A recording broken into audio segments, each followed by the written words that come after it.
Well, we'll go ahead and get started, and then we may get some others that'll join us along the way. And but we wanted to just welcome you today. This is one of what will be a series of webinars that we're going to be holding around advocacy.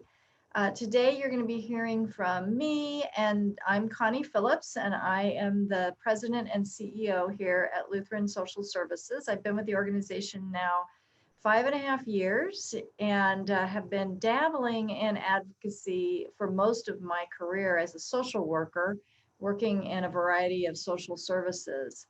And today, most of our webinar will be provided by Charlotte Schertz. And Charlotte is our faith and community engagement coordinator. Some of you know Charlotte already. She's been working with our refugee programming over the last year or so. Prior to that, she was a volunteer. She'll tell you a little bit more about her work as she's getting started. So I'm going to go ahead and invite Hannah or Heidi, Hannah, I think, to give us some housekeeping, and then we'll get started. Yes, thank you, Connie. So we just wanted to let you all know how you can participate today because we are in Zoom webinar. It's a little different than a normal Zoom meeting. So you are muted and your video is off. We can't see or hear you even though you are seeing and hearing us.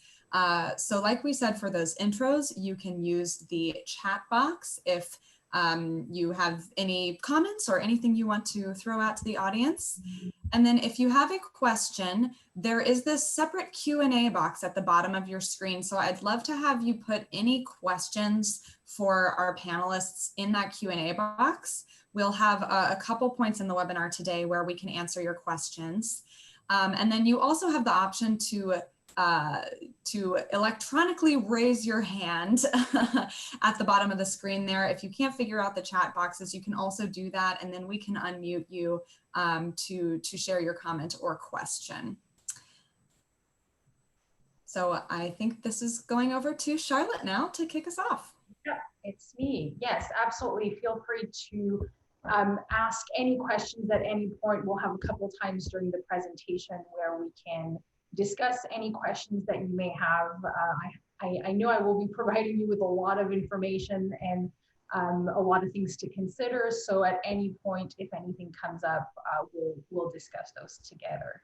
So thank you again, everyone, for coming today and spending a little bit of time with us and allowing us to tell you about the work that we've been doing at LSS in terms of advocacy, specifically in the last 3 years.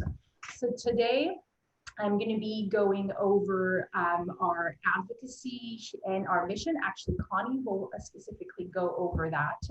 I'll also be talking about how we do this work at LSS, the kind of the tools that we rely on to do this work and why it matters to us and hopefully to you. We'll be discussing also what we've accomplished within the last sort of 3 years to 18 months.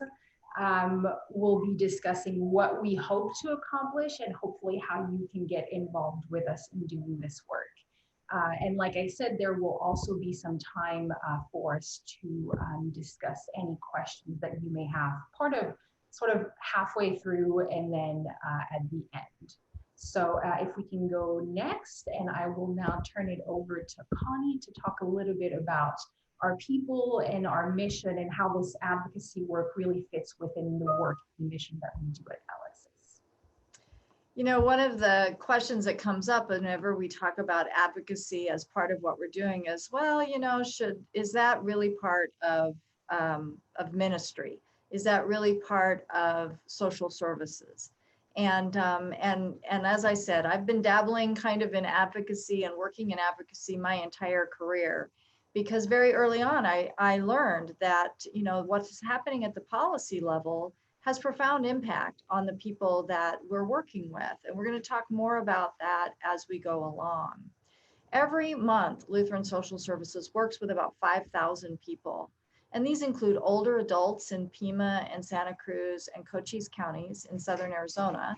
It includes refugees who live in Phoenix and in Tucson, foster families for children with disabilities and adults with developmental disabilities, people who experience hunger and homelessness who are living in Maricopa County, and families with young children who live in Central Phoenix and the East Valley through our family resource centers.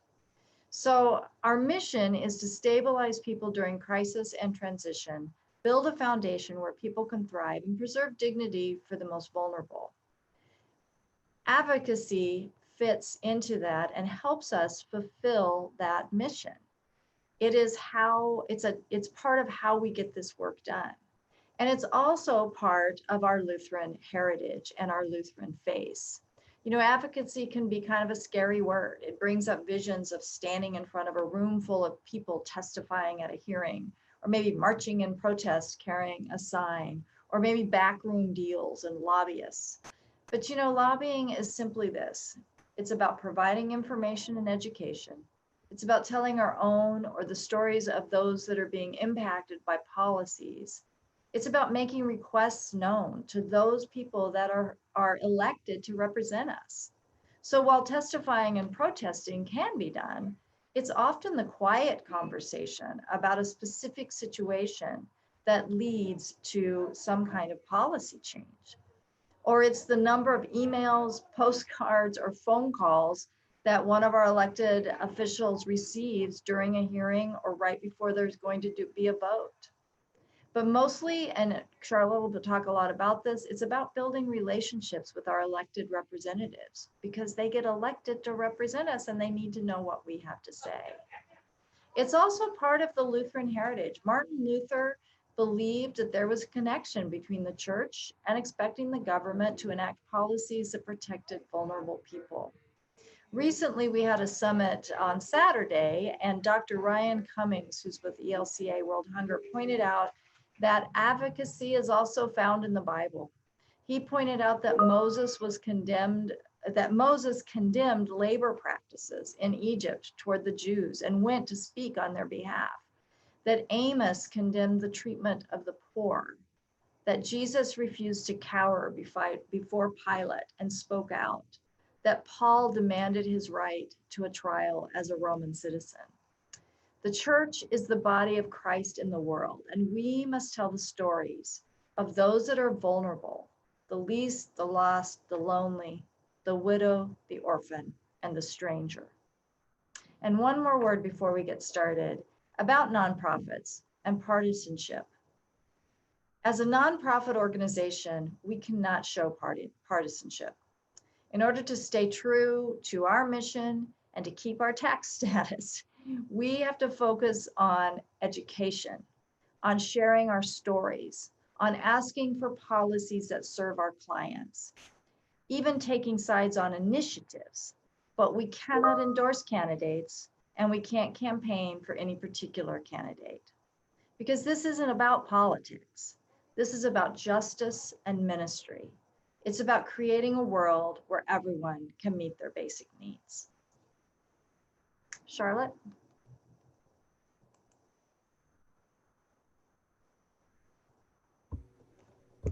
Okay, I think I just needed to be unmuted. Okay. Yeah, okay. People can hear me now. Okay, thanks, Connie. I think this is really helpful to put within context of our mission at LSS and of all of the Lutherans who, affiliate with us because of their faith, why we do this work. So thank you for sharing that context. So I'd now like to discuss the basics of how advocacy works at LSS and the tools that we use to do this work. There are many different ways to do advocacy and a lot of organizations do it differently. So I want to tell you a little bit about how we have been doing it here at LSS. And I want to start by maybe pointing the obvious, which is our ultimate goal when we do advocacy.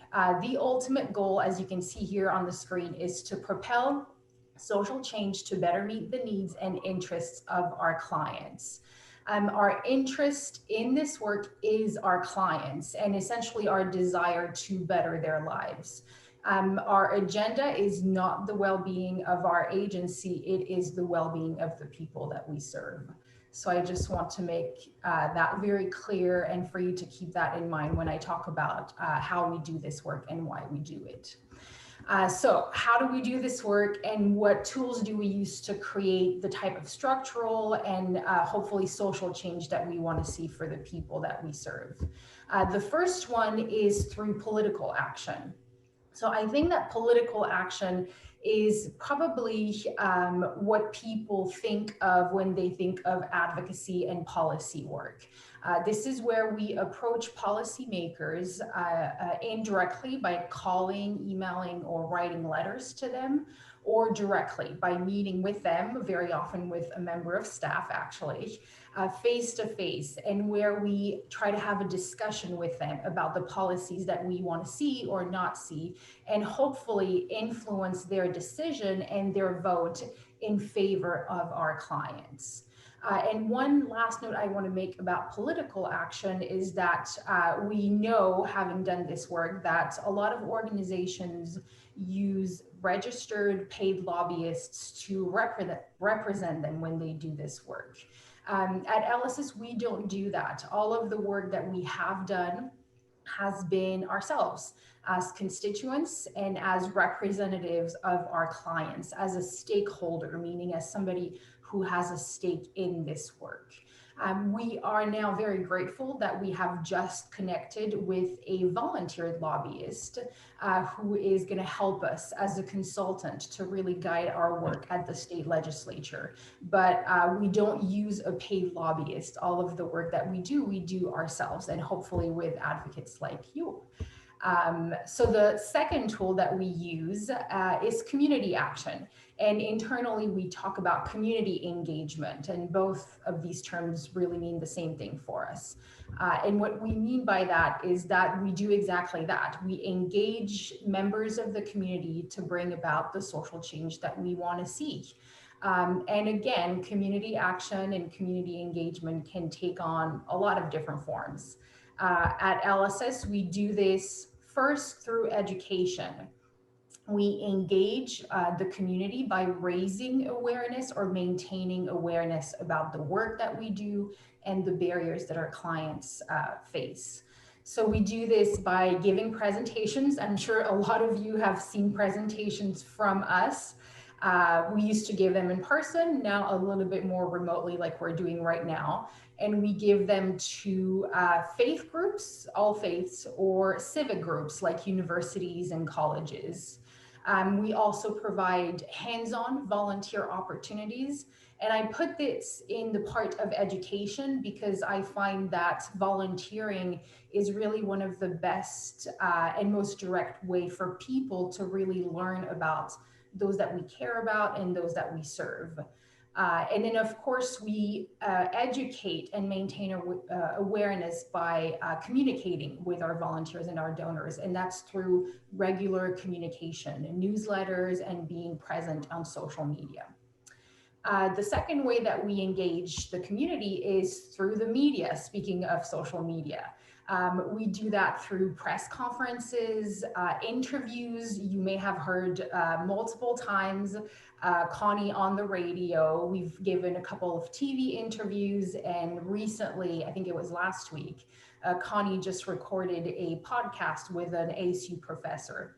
So the point of engaging with the media is to really not just raise awareness to the people who support LSS, but to the general public, to maintain that awareness to the general public. And then the last way we do community action or engagement is with other stakeholders. So that's through coalitions, or what's sometimes referred to as capacity building. So it means that we come together as people and groups who do the same work or who are passionate about the same issues. And we come together in monthly meetings by creating groups, by co-hosting events together. And of course, as you can imagine, as we come together caring about the same issues, we tend to have more powerful and long-lasting events. So hopefully you kind of understand a little bit better what those tools are that we use, those 2 points that we've been relying on.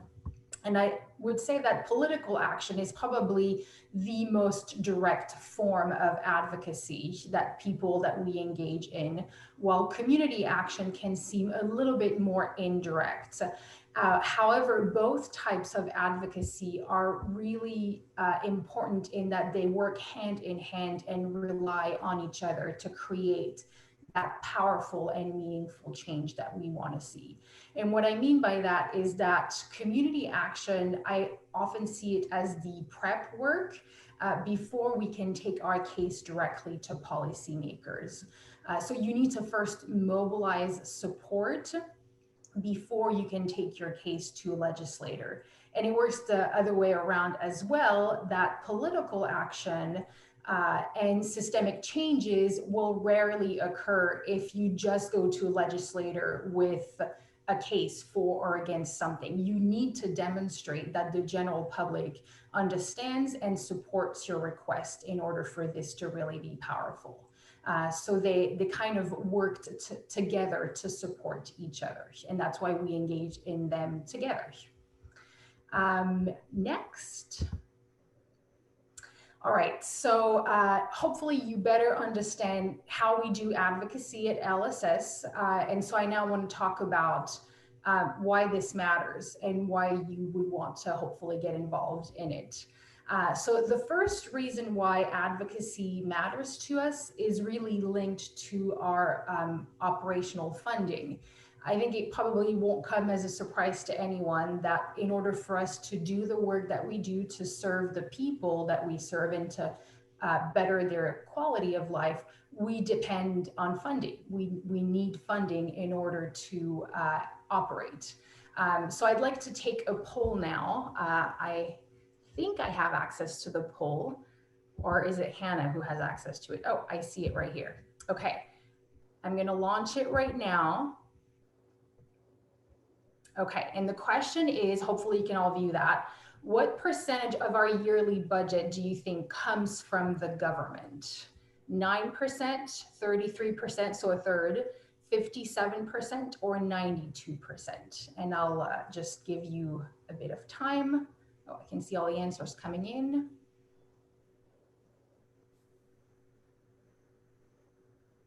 Okay, half of the people have responded thus far. We're almost there. I think we're still waiting on a couple of people to submit an answer. No, it seems to be stabilizing. Okay, so I'm going to end and hopefully you can see that, how people have answered. Okay. Okay, so as you can see, most people very interestingly were either at the very bottom or at the very top. Actually the answer is what a lot of people responded is 92%. So you can hopefully understand why it would be important for us to really maintain a relationship with Congress and with state offices, because they are the individuals that fund us. And so we want them to understand that the funding that is provided isn't just about numbers, but it's about people and it's about their lives and hopefully a better quality of life. The second reason why this work matters is because it provides a platform for powerful change. Just like volunteering, direct volunteering helps people directly on their day-to-day, on their daily lives. Advocacy also provides a powerful platform for sustainable change. We know that the clients that we serve are vulnerable individuals in our community and that they face really tremendous social and economic barriers.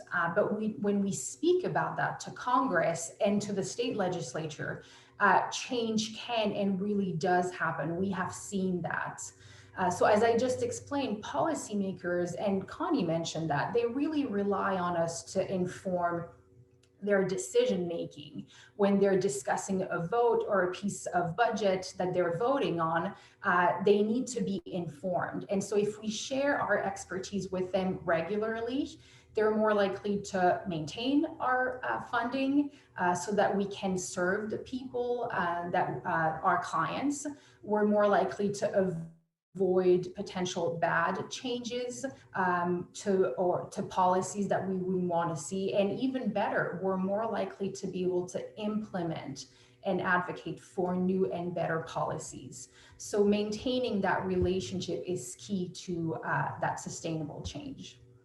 The second reason that you can see here is that it provides a storytelling platform for the voiceless. And it's very much what I just talked about, that for those of you who have attended one of our Come and See tours that Hannah and Heidi give, we rely on client stories very much because they are powerful. And we want to share those stories with legislators because they provide a bridge between the abstract public policies that legislators sometimes think they really understand and the actual lived experiences of the people for whom those policies were created.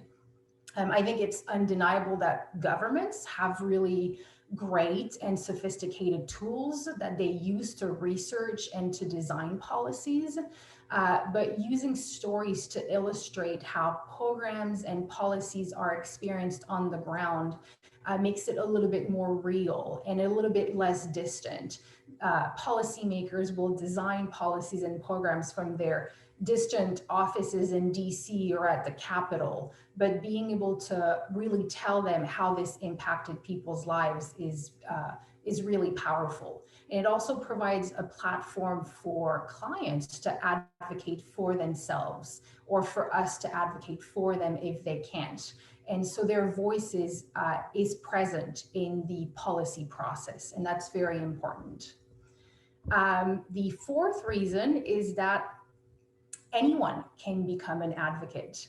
You do not need to have experience. And this is the incredible power of living in a democratic system, is that if you're willing to take action and to share your story by simply writing, calling, or meeting with your legislators, you can do that. You can be part of that process. And we provide the training. We have a training that we'll be providing actually at the beginning of the year. And we provide the tools and the opportunities for people to do that. The other point why this matters is that it brings people together. And I don't think you have the point here on the screen, but it's number 5. It brings together, thank you, passionate and influential people. As I said, we work as coalitions that come together. And so you meet with other community members who care about the same issues as you do. You build meaningful relationships and you accomplish something really powerful together. And then the last point, which I think I've hinted at throughout all of these points, is that advocacy provides hands-on and actually a really cool learning experience. When you participate, you learn about the democratic system. If you don't already know about it, you get to learn about issues that impact people's lives in your community, your neighbors, and you get to take immediate action about it. And the great thing about advocacy is that we know with the pandemic that volunteering has been a little bit more challenging, but advocacy can be done from a distance, and we have been able to maintain our presence even remotely. And legislators have very much adapted to that remote work. So we have been able to maintain those advocacy opportunities. Okay, I'm gonna just pause for a minute and see if there are any questions. Either in the chat, in the Q&A, or any questions that you would want to submit right now. So there's nothing in the chat box or the Q&A section currently, but if anybody has questions on what's been shared so far in the presentation, please go ahead and put that in the Q&A box. We'll give it a couple seconds. But if you don't have questions now, we'll have another time for Q&A at the end of the end. Yeah. Okay, no questions, then we can go to the next one. Okay, so I want to tell you a little bit about what we have accomplished in the last 3 years with Connie as we have really try to get involved in that work.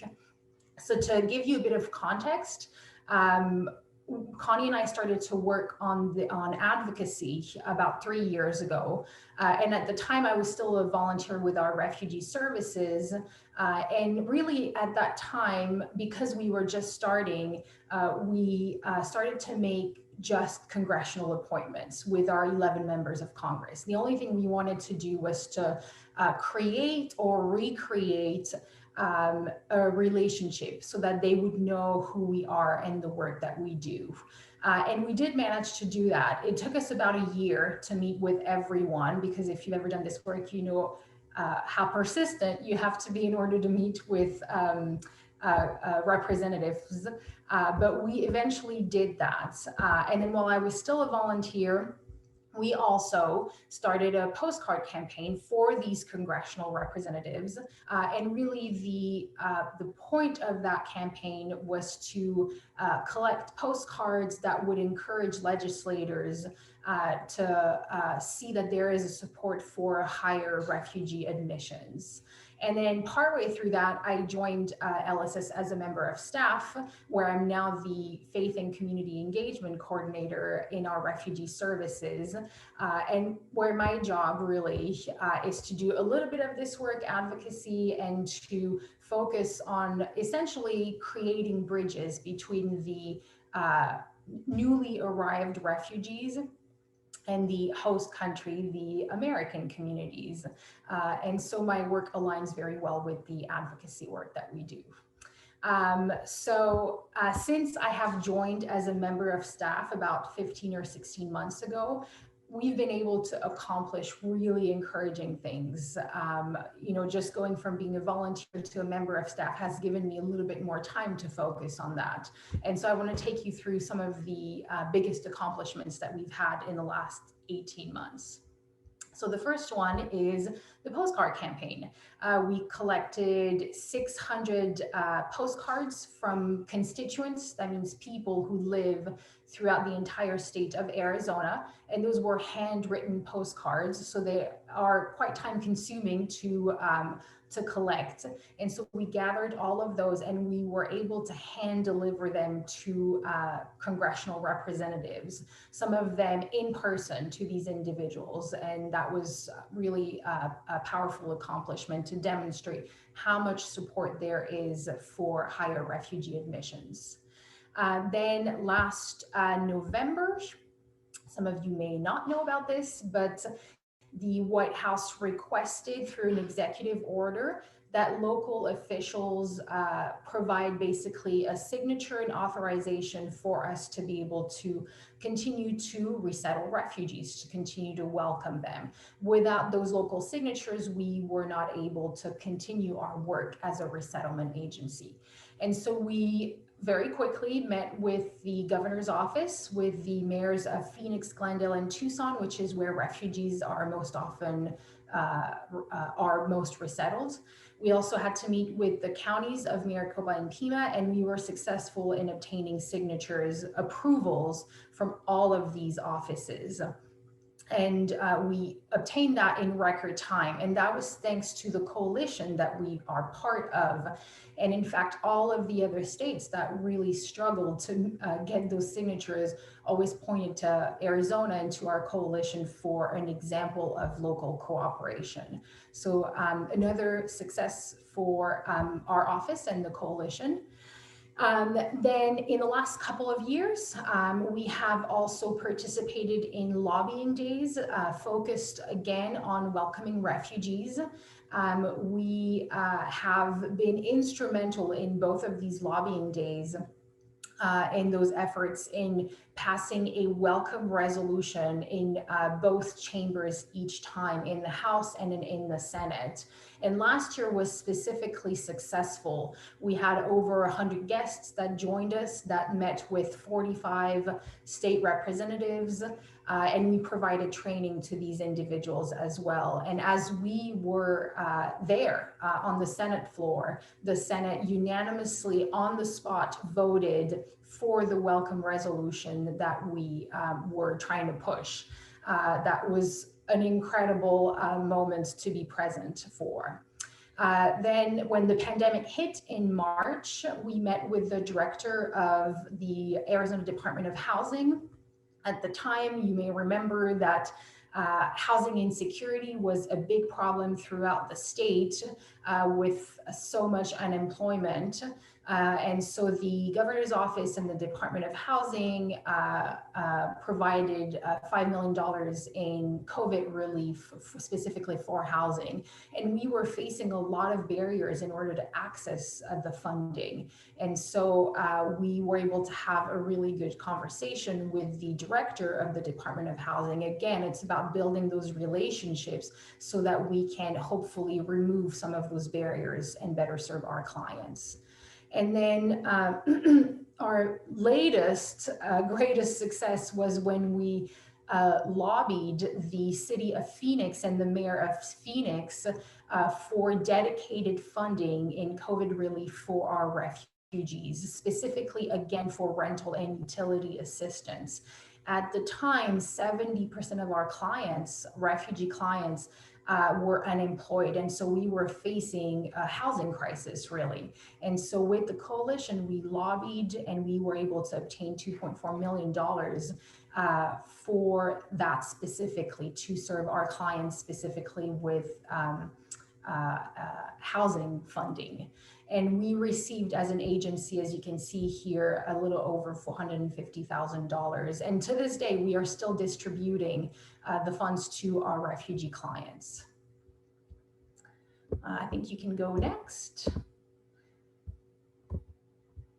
Okay, so these are just really some of the biggest accomplishments that we've had in the last 18 months, the ones that I just mentioned. But throughout that time, we also did additional things. We participated in press conferences, media interviews, we continued to give presentations, and we participated in multiple sign-on letters, which are letters where you gather signatures from local leaders in order to really push for a particular issue. We've invited our donors and our volunteers to join us in all of those meetings that I've been talking about. And I also attended a national conference last year with all of our national partners. So we've done all of these sort of the side work to maintain that community action and community engagement that I was talking about.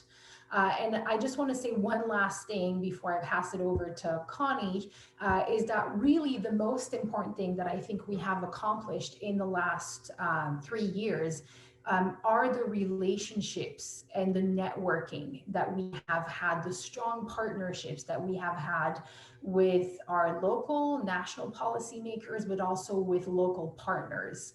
I think you understand by now that 50% of advocacy and policy work is really based on that, on relationships. And we can now say that we know who is whom, they know who we are, and we are at the table when there is a conversation that needs to happen that involves our clients and their needs. So it's given us a really solid foundation for us to hopefully now move further from, and we're very optimistic about how much more we're going to be able to accomplish. I just want to point to the picture I was just telling you about, the really incredible moment when the Senate unanimously voted and passed our welcome resolution. And this is the moment. You can see on the left side a man standing. This is Senator Navarrete, and he is reading the welcome resolution. And then just minutes from that, when I took the picture, they passed it. So that was great. All right, I will pass it over to Connie to discuss our partnership with LLAMA. Thanks, Charlotte. And just as kind of a point of clarification, unfortunately, that resolution has passed in the House and passed in the Senate, but never on the same year. So it still hasn't passed. So we will be continuing this next year, this next session, to see if we can get that passed in both chambers and make its way to the governor's office for signature. Something else that we're very excited about, and I think some of you know about this partnership already, but we have formed a formal partnership with the Grand Canyon Synod of the ELCA to create the Lutheran Advocacy Ministry Arizona.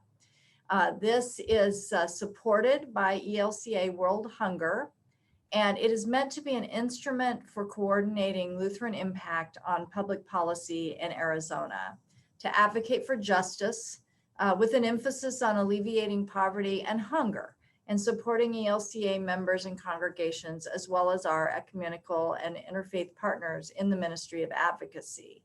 We'll be working with the Arizona Conference of Churches. LSSW will always have someone on the policy committee of LAMA.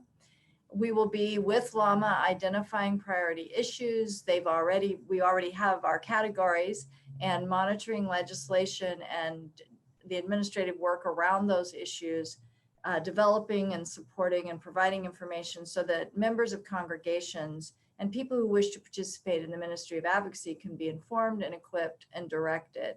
So there will be some issues that LAMA and LSS-SW will work together on, certainly regarding hunger. Hunger is something that we're going to be addressing, as you'll learn in a moment, and on our immigration and refugee issues. But there will be other things that LAMA will probably be taking actions on and giving you information that you won't come through LSS. And there'll be some things that LSS will do that LAMA will, certainly not, they just won't be as in the forefront for some of the things I'll do.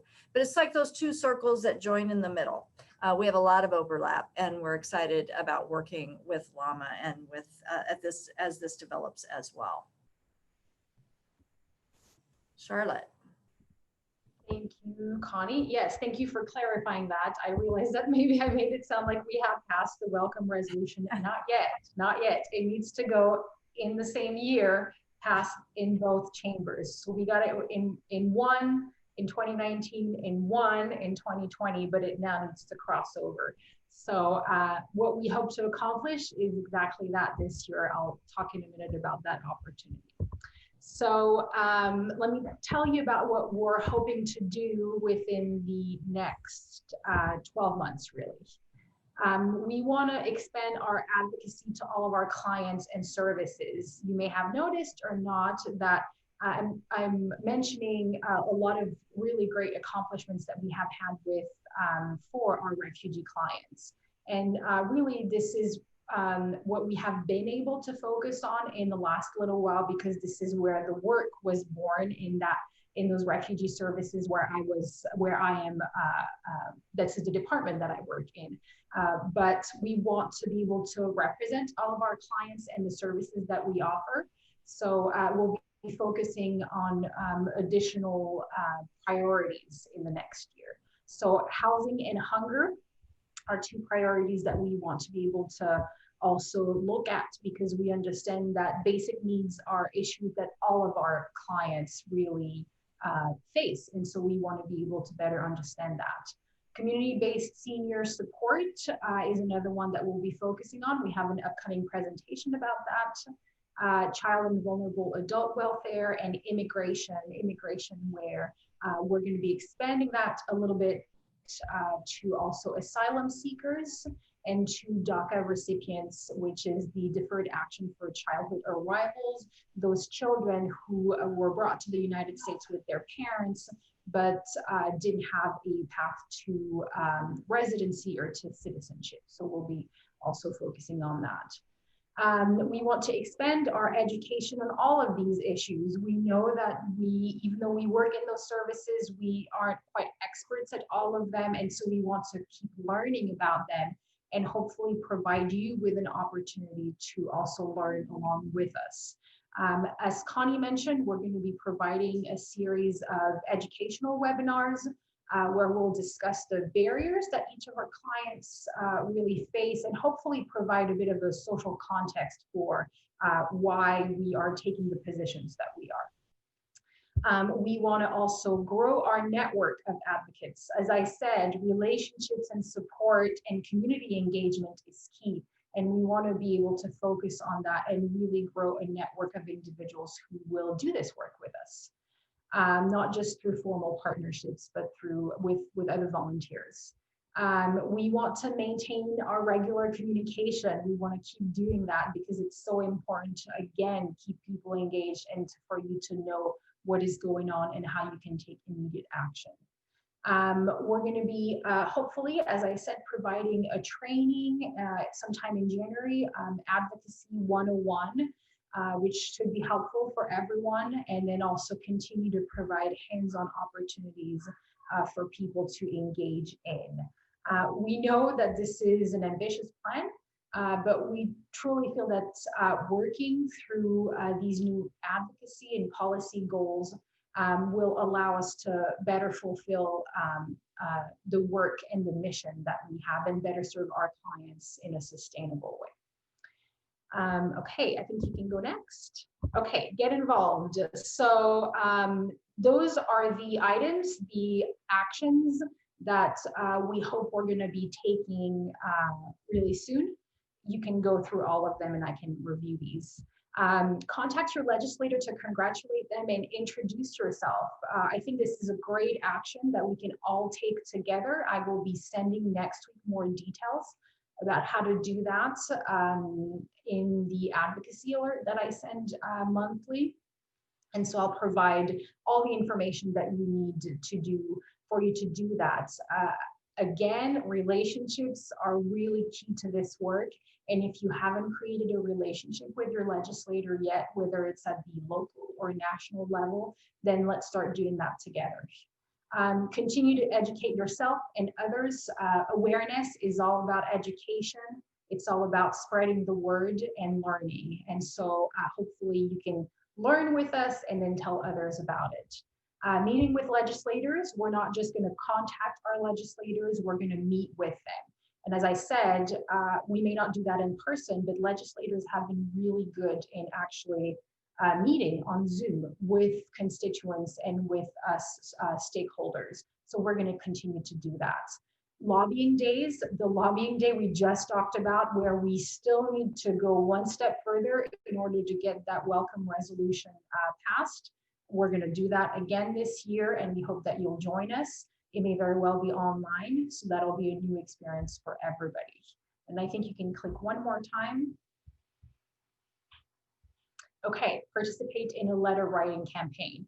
We were successful with our last postcard campaign, and so we want to do that, and I'll have more details about that as well, probably in the upcoming months.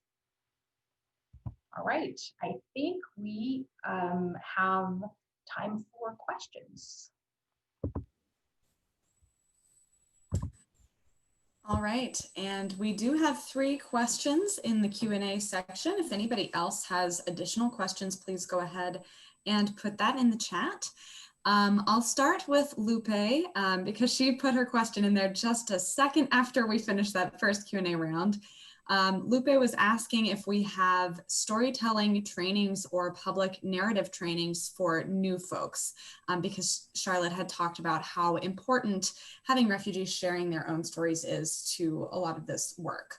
I'll actually take a first pass at that and then send it over to Charlotte if you have anything to add, because I'm the Director of Community Engagement with Lutheran Social Services, and I work with a lot of client and staff speakers to share stories on those virtual tours that Charlotte mentioned. And so we do work with refugees and other clients on how to share their story, especially how to do that in a concise way, because usually we only have a couple minutes to kind of share. And so what things can we pull out that are going to be really poignant for folks that are listening, and how to make an impact with that audience. But that's pretty much always one-on-one. We're not doing like group storytelling trainings at this point. Charlotte, do you have anything to add for that? Nope, you are the expert on that, I think. And as we plan for our trainings that are coming up in the future around Advocacy 101, I think storytelling, or telling those stories of our clients, is certainly we can look at taking some of the work you've done, Hannah, and translating that over and providing that as part of the training we can do. Mm-hmm. Yeah, and when we did our training for Lobbying Day last year, we partnered with a couple of partners. There was definitely a portion of that training that was dedicated to the importance of stories and how people could craft their stories in a way that would be impactful, but also being mindful of the fact that legislators are busy people. And so you can't just, tell your story for 20 minutes as much as it would be lovely. So it's definitely always part of the Advocacy 101 training. It's not a very long portion, but obviously that's part of it. Thank you. And Garrett asked, do we have a list of topics from an LSS legislative engagement plan to meet with our recently elected representatives in their home district to advocate? So I think you were running over that at some of that at the last slide, Charlotte, of kind of our focus areas, but yeah, do we have plans to reach out to those recently elected in their home districts and advocate there? Yes, so I feel like there are maybe two questions within that one question. So yes, definitely we are planning to meet with all legislators, whether they are people who have come back or people who are new. We're going to continue. We do that yearly with congressional representatives, and then state representatives will focus on that very much this year. So there is a plan for that. And that's why we'll send an action to encourage you to introduce yourself so that your legislators know who you are. And when we are ready to meet with them, you have had this opportunity to introduce yourself. And I think there was a second question about our LSS policy priorities, or the question disappeared. And an LSS legislative engagement plan. Do we have a list of topics from an LSS legislative engagement plan? Okay, so I'm thinking those are like the topics, the priorities that we have. Connie, do you want to take that? You and I have been working on that. Yeah, I think that yes, Garrett, we do have our policy priorities. We have the areas that we want. So we will be creating talking points around that. So we would give you more information about what is important to speak to the legislator around. We don't have that developed yet. Part of this is, as Charlotte was talking about, the collaborations, the coalitions are so important. And we've met with a couple of our coalition groups. We know where they're going to be going with their requests this year. So we'll probably create talking points that kind of have a broader, this is what we believe and why this is important. And then this is the specific thing we're really asking of you. And we're still in the process of knowing what those are. So that will be coming. I think that was it for the questions that we had in the Q&A box. I'm not seeing anything else in the chat. If anybody does have additional questions or follow-ups to what we just shared, please go ahead and do put that in the Q&A section. We'll wait a couple moments to see if we have any other questions come in. And I just want to thank you all. You're doing that for taking your time this morning to learn a little bit about it. As Charlotte said, LSS has been doing advocacy kind of quietly. We haven't had enough resources really dedicated, and so it's been something we've been working at. We are hoping to continue as we enter into a new strategic planning set time period for LSS to be able to find more resources, to be able to make this a larger part of what we're doing. We do have some grand plans. We will be offering more opportunities. There will be some topical webinars to watch for. If you're not receiving our advocacy newsletter right now, make sure that you do contact us and let us know that we get you signed up for that. We do practice a permission based on this. We don't send a bunch of emails to our broader everybody on the list.